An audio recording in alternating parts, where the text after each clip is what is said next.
video, you will learn how to structure your course based on best practice usability guidelines. According to Quality Matters, course navigation should facilitate ease of use. Navigation refers to the process of planning, controlling, and recording the movement of a learner from one place to another in the online course. It should be consistent, logical, and efficient. In addition, course design should facilitate readability. Course design elements maximize usability by facilitating readability and minimizing distractions. Course content should be clearly organized and presented so that learners can easily read and interpret it. So let's look at 4 basic design principles: contrast, repetition, alignment, and proximity. Proximity is when related items are grouped together. You can see an example of proximity in the slide on the right. Alignment. Your eyes must stop 5 times when looking at the card on the left. The card on the right is organized both intellectually and visually. It communicates more clearly. The white space around it makes it more organized. Proximity. How close is too close? The first flyer is not organized with headings and is simply a long body of text.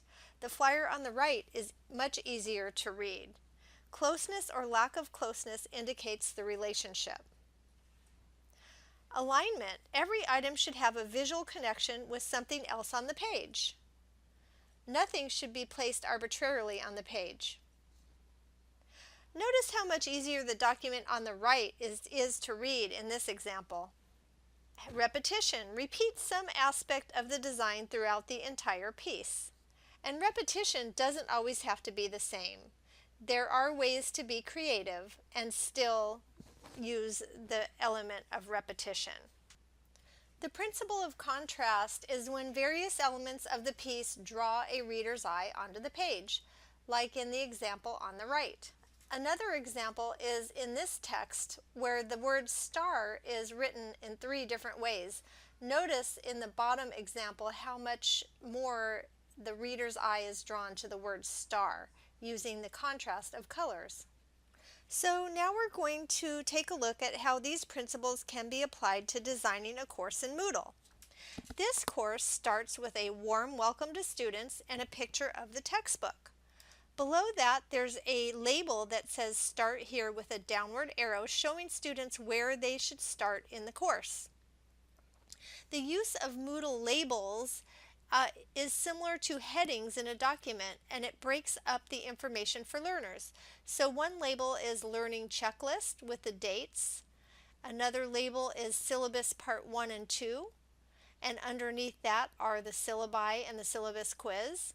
So it's organized by the topic noted in the label. Here is the Distance Learning Certificate, Essential Course Information, and an Introduce Yourself label, underneath which are the Introduce Yourself assignments and activities. In this course, every section is set up the same for consistency. So scrolling down past the top general section, here, this is the first section of the course content. Do I want to be a teacher? Every single section is organized the same. So it has the title of the section, a little picture, the announcement resource, and then it's broken again by labels, broken up by labels. Every section has a learning checklist with the date and the items that the students need to do that week, the learning objectives and the objectives of the section topic. Then there are the learning resources and the learning activities and assignments. And notice that every single section looks just like that. The only difference is every week the content in each section changes. So learners are not overwhelmed with long passages of text on the course homepage. Each week learners know exactly what they're required to do, and they have no confusion about where to find the information in the course. So that's it. Thank you for joining me to learn about best practice usability guidelines. Bye!